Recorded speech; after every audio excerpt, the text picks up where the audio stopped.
wine and there will be abundance of bread. That was their understanding, and even in Hosea and some other passages it is written that there will be an abundance of wine at the time of Messiah. So Jesus wanted them to see the signs. That's why when Jesus was feeding the 5,000, the next day he said, you saw the miracle, but you did not see the sign. Why I gave you food? Because I wanted you to understand that I am the Messiah. Because you yourself believe that at the time of Messiah, there will be an abundance of food or bread. But you did not believe it. You are coming again to get the bread, you fail to see the sign. So these are signs. And to John, he was not telling it is miracle, miracle, miracle. Everything for him, it's a sign. For people like us, it is difficult to understand, but the people of Israel, they were using this kind of sign language. They were telling it in events. Even, when Moses was appointed by God to lead the people of Israel out of Egypt, Moses was asking for a sign so that the people will believe that God has sent him with this mission. And God said, put your staff down, and it became a snake. And Moses was running away, and he said, no, you shall not run away. Hold it with the tail, hold it at the tail, and it turned back into a staff. It's a sign. What is a sign? It's not a miracle, it's a sign. Those people could understand. Because the shepherd's staff is a sign of the Israelites. And the people say, we are just a staff, there is no life, we lost our life, it's like just a stick. We have no life, we can do nothing. But through this, God was telling them that you are not, don't think that you are just a staff, you are a snake, you have life. You have life. And why, when Moses was holding the tail, it became a staff again? Because God was telling the people that I have appointed him to control you. He will lead you. This is a sign language. It was a sign for the Israelites. It was not a sign for the Pharaoh. So that's the reason why when Aaron was putting the staff down, it became a snake, nothing happened. Pharaoh was not afraid. Moses was telling Pharaoh, don't think that it is only a shepherd's staff, the Israel. It's a snake, beware. And Pharaoh said, don't think that only Israel is a snake. We have many snakes. Pharaoh says, Egypt is bigger than that. Egypt is more than that. And he was asking all his miracle workers, do the same. It's a sign language. They were putting their staffs, and all those staffs became what? Snakes. Okay? Then, where is the sign? What was the sign for Pharaoh? The sign for Pharaoh was not putting, sometimes hey, why God was allowing this thing? Why God was not stopping these people to perform a wonder or a sign or a miracle before Moses? Is it the failure of God? No, it is not the failure of God. It was the plan of God. When we read Bible, we will understand the real meaning, how God works. It was a plan of God. God wanted them to do the same thing. God wanted the miracle workers of Pharaoh do the same thing. You know why? Then the snake of Aaron was swallowing all the snakes of the Egyptian miracle workers. That is the sign. Through that, Moses was saying, you don't think that maybe you are a snake, we are also snake, but don't think that we are going to suffer. The snake, Israel, is going to swallow all the dragons of Egypt. That was the sign for Pharaoh. You know, that exactly happened at the Red Sea. The staff of Moses, you know, all the soldiers of Pharaoh, including Pharaoh, was drowned in the water.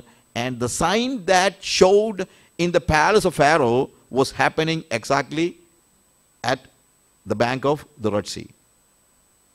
You understand, my friends? This is common in the life of the Israelites. They understand the sign language, and that's the reason why when Jesus was dealing with Israelites, Jesus was performing miracles as a sign. You understand, my friends? Okay? So it was not just a miracle, but it was a sign. That's what we need to know. And even in miracles, I told you 3 words are used. One is miracles, wonders, and signs. Dunamis, teras, and semeion. So, miracles and wonders, it always comes together. The wonder never comes alone in the Bible. Wonder is an effect of a miracle. So, whenever you read wonders in the Bible, it always says miracles and wonders. You get me? So there is no self-existence for wonders. It is always linked with what? Miracles. Okay. And even miracles, when we classify it, we can say it is related. Some of the miracles of Jesus was related to nature. That means he is calming the sea or walking on the waters and things like that, and the fig tree is withered. It is all, you know, it is related to nature. And some miracles are related with people, that Jairus' daughter is healed or the lepers are healed. It's related to people. And some miracles, it deals with the spiritual world, like which was happening in the life of the man who was in the place where, you know, the man who was afflicted with the demons, legion. You know, Jesus was dealing with the spirit world. And there are 2 kinds of miracles. One is, maybe we can classify it as class A. Class A miracles that overrule the nature. Class A. I'm just saying it is class A. It's 2 kinds of miracles. That which is overruling the nature. Take the case of Jesus walking on the water. It is overruling the natural law of gravity. But then we see that he is calming the storm. It is not overruling the nature, right? Because it is possible. Sometimes maybe people will say that it is a coincidence. It happened, actually it happened. Many times, class B miracles, we see that is not overruling the nature, but, you know, it makes some kind of coincidence with the time. When something is not expected, that happened. That's all. It is not overruling the law of the nature. The storm is calmed. It is not overruling the nature, right? Even otherwise, sometimes there is storm, sometimes there is no storm. But the storm is obeying the words of Jesus Christ. But he is not overruling the law. Walking on the sea or walking on the water, he is overruling the law of the nature. But calming the sea, he is not overruling the law. But it is a miracle because they never expected that at that time. And this happened at the words of Jesus Christ. Signs, even in Old Testament, we see in Isaiah chapter 7 verse 11 and 38 verse 7, there are signs. So now we come to the teachings of Jesus. I just want to, as I said, give you some clue to understand the things. We see in chapter 3 of John, verse 1 to 11, Jesus is teaching about the very basic of Christian living. Earlier, he was teaching repentance. He was asking people to repent because the kingdom of God is at hand. But entering into the kingdom of God, the first thing is repentance. Repentance is not just feeling sorry for what you did. Of course, that is there. Repentance is not, hear me very carefully, repentance is not just feeling sorry for what you did. I tell it because even after feeling sorry for what you did, it is possible that you continue it. You get me? Repentance is turning your back towards your past life. Repentance is turning your face to God. In Hebrew, every time the prophets were asking you to turn to God. Turn. Shub. Turn. That means in Genesis, we see in the Garden of Eden, God and man were face to face. Okay? And in chapter 3, we see that man turned his face towards sin and his back to God. So what is the message? The man who is running away from God. Every cool of the day when God was coming down, man was running towards God. But the day he sinned, he was running away from God. Earlier it was towards God, and now it is away from God. So what is repentance? Repentance is again turning back to God. This is what exactly Jesus is asking people. Now you are away from God and the kingdom of God is at hand. So it is time for you to turn to God. You understand? This is the meaning of repentance. But the second thing that is needed, of course, you need to leave your old ways and turn to God. But just by turning to God, you are not entering into the kingdom of God.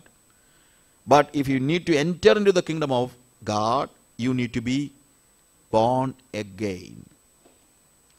So the very first foundational teaching of Christianity is born again experience. Even if you are repenting, even if you are turned towards God, if you are not born again, you cannot live the kingdom of God. That's what we see in John chapter 3. He was talking it to Nicodemus. And in chapter 4 of John, we see that Jesus is manifesting himself to the Samaritan woman. And there we see that Jesus is teaching a big lesson about worship. And he said to the Samaritan woman that those who are true worshippers worship the Lord in spirit and in truth. Worshipping God in spirit, because God is spirit. The worship of the heathen people is not in spirit. They go to a place and see their God and worship God. And they are dealing only with the things of this world. They go to God and ask for something. They are not concerned about communion, rather they are concerned about commodities. You understand what I say? The heathen people are not concerned about communion. The heathen people are more concerned about commodities. This is the problem with Christian worship in these days. Even in Christianity, I call it heathen Christianity. It is not real Christianity. The heathen Christianity. We are following a heathen Christianity. We say, if you need this, need that, you come to Jesus. We are coming to Jesus for commodities. We are not coming to Jesus for communion. You understand, my friends? So what is true worship? A true worshipper doesn't look for something. A true worshipper is always looking for communion with God. Because it happens in the spirit realm. God is spirit. And you can worship God only in spirit.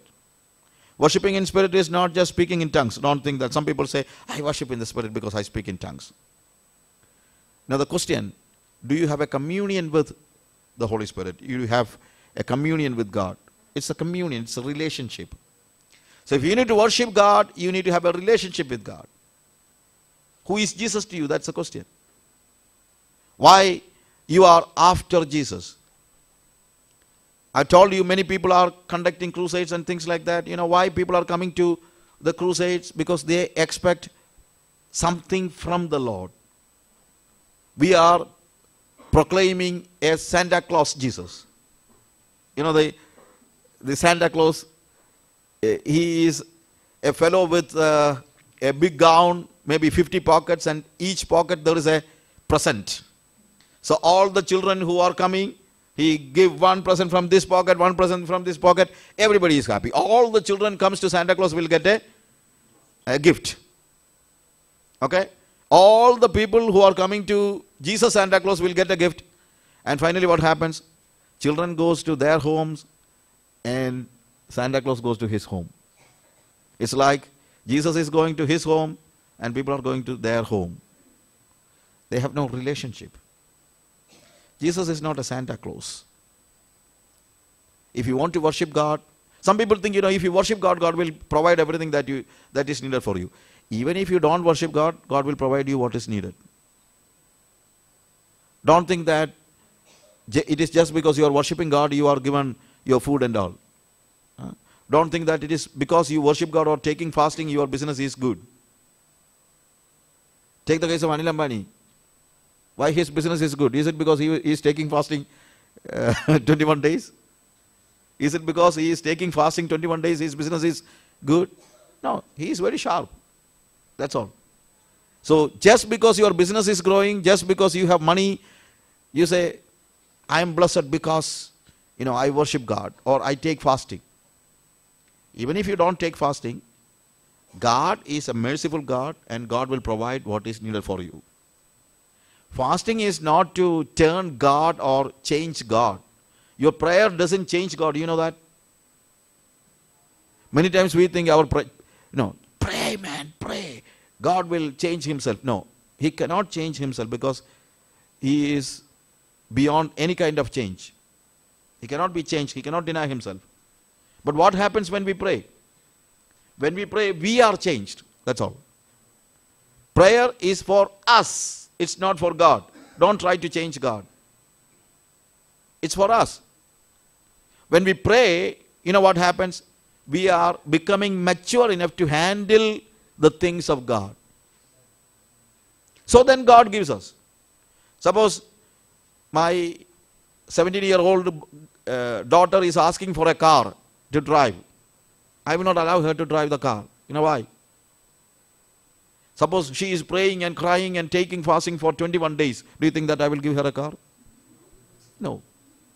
Why I am not giving the car to her? Because she is only 17 years old. Yeah. She cannot drive the car. She is not mature enough to handle it. She do not know how to drive the car. She needs a license. There is a time.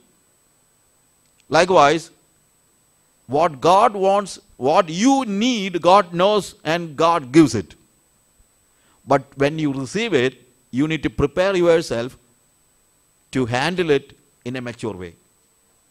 So we are fasting and praying so that through communion with God, we may be becoming mature, divinely mature, so that when God gives the gift, we may use it in a mature way, in a divine way, in the proper way. You get me, my friends? So you need to take fasting, you need to pray, not to change God, but to change yourself. When you are changed, suppose my daughter is praying for 1 full year. She is only 17 years now.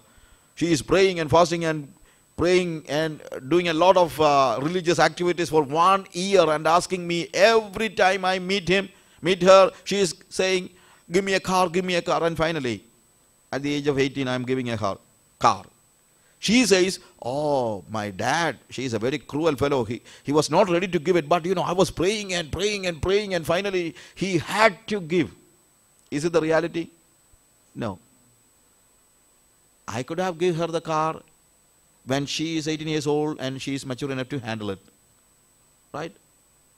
So, every prayer, every fasting is to make us mature to handle the things that God has designed for us. So, the life that God has designed for us, if we want to do it in the right way, the proper way, the divine way, we need to mature ourselves. How can we do that? We can do it only in communion with God. So why we are taking fasting? At the time of fasting, we are having communion with God. And that changes us. That changes us. The character of God, you cannot buy it from a market. The character of God, that is our maturity, right? Our maturity is our character. Our character need to be like the character of Jesus Christ. How can you uplift or how can you upgrade your character from your human thing to the heavenly thing? Only by having communion with God. No shortcuts. That's why fasting is needed. That's why prayer is needed. That's why reading is needed. Meditation is needed. Fellowship is needed. Through all these spiritual disciplines, we are becoming like Jesus Christ more and more. And God will entrust you more and more responsibilities. Okay? So worship, we are worshiping God not just because it is a commandment, because we love it. I love worshiping God. Okay. Then about the teachings of Jesus, we need to see that in Matthew chapter 6, 7 and 8, Jesus is giving a lot of something like a law. A law. It is not the law of Moses. It is, I call it the kingdom standard. Kingdom laws. If, I told you, if you want to enter into the kingdom of God, you need to be born again. But inside the kingdom of God, everything is just opposite to the kingdom of this world. The kingdom standard is just opposite to what we see in the kingdom of the world. So when we are entering into the kingdom, we are entering into a new world. You get my point, my friends? Okay? When we enter into the kingdom, it's a new standard. It is not a religion. The religion says something that is related to your deeds. But the kingdom deals more with your heart. So in the Old Testament, it is written that you shall not kill a person. If you kill, do not kill, do not murder. Okay? That was the law of Moses. Do not steal, do not commit adultery, do not. It all deals with do. Okay? Or deeds. Do not, do not, do not. Okay? So it was the Old Testament law. It all related to your deeds. But the law of the kingdom of God is not just deals with your deeds, but even your heart. So in Old Testament, you can stab a person. If he do not die, you are not a murderer. You get my point? You can stab a person, but he doesn't die. Maybe it is because you are not strong enough to kill him. You cannot become a murderer. It's very difficult in Old Testament to become a murderer. You need to have strength, power, weapons, and courage, a lot of things. It's very difficult to become a murderer in Old Testament. But in New Testament, it is so easy. You can become a murderer just by denying your brotherhood with the person. That's all. You just call him a fool. Finish. Maybe you are calling it in your mind. Even that person doesn't hear that. Even without seeing a person, you can kill in New Testament. You get my point? So Jesus, the standard of the kingdom of God, which is portrayed in Luke, Matthew and Luke. In Luke, you know, it is in different passages, but Matthew, chapter 5, 6, 7, it together, you know, 5, 6, 7, it's all, what's it? The Sermon on the Mount. So, Jesus is asking you to be different from the scribes, the Pharisees, and the Gentiles. This is the true doctrine of separation. Sometimes people say, what is the doctrine of separation? The doctrine of separation is clearly written in Matthew chapter 5 to 7. You need to be different. You shall not be like them. This is what exactly in the Old Testament God was saying, be holy as I am holy. Holy means, I told you in the very beginning, holiness and separation are the same. The same word is used for these two things, holiness and separation. In New Testament it is the same, hagios. It's separated and also it is holiness. Separation and holiness. You shall not be like them. That's what Jesus said. That's what God said in the Old Testament. You be holy as I am holy. You shall not be like the Canaanite people. Or you shall not be like the Egyptian people. Okay? God was asking the people of Israel not to follow the ways of the Egyptian people. And also they were warned that they will not follow the ways of the Canaanite people. The culture, the religion, and the understanding, everything is different. It's the same. In New Testament, Jesus was asking them, do not follow the scribes. You have heard that it is written to the fathers that you shall not kill. It all said by the scribes, right? Scribes. The scribes were explaining the law. But Jesus says, I say unto you. That means he is not denying what is said in the Old Testament, but he is explaining what is written in the Old Testament. I tell you, Jesus did not come here to destroy or break the law or destroy the law. He came here to fulfill the law. So he was saying, in the Old Testament it is written like that, but I say unto you. That means I am trying to explain it. It is an explanation. Who else have the right to explain the law? Because he is the lawgiver. Jesus is the lawgiver and now he explains it. He says, when I said you shall not kill or do not steal, what was in my mind I will tell you. That's why I say it is an explanation of the lawgiver. When God was giving the law to Moses, it was written on a stone.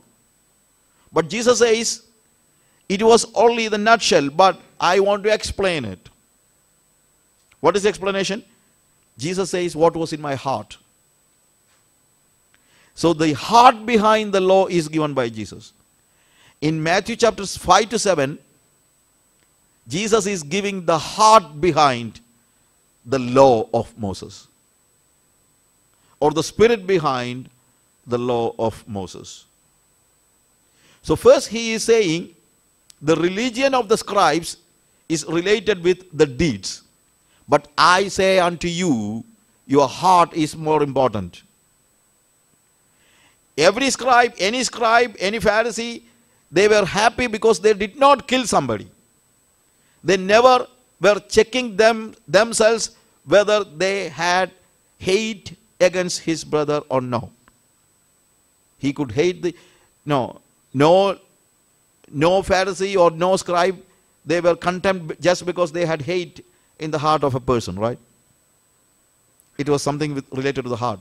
But Jesus says, my new religion, if you call it a religion, it is not just the religion of the deeds, but it is a religion of the pure heart. It's the same with adultery, it's the same with any kind of, observing the Sabbath, every kind of things. You just go through that passage, you'll understand it. It is the religion of the pure heart. Then he says, you shall not be like the Pharisees. The scribes, it is the law. What about the Pharisees? Pharisees are people who are practicing things. religious observances. You get me?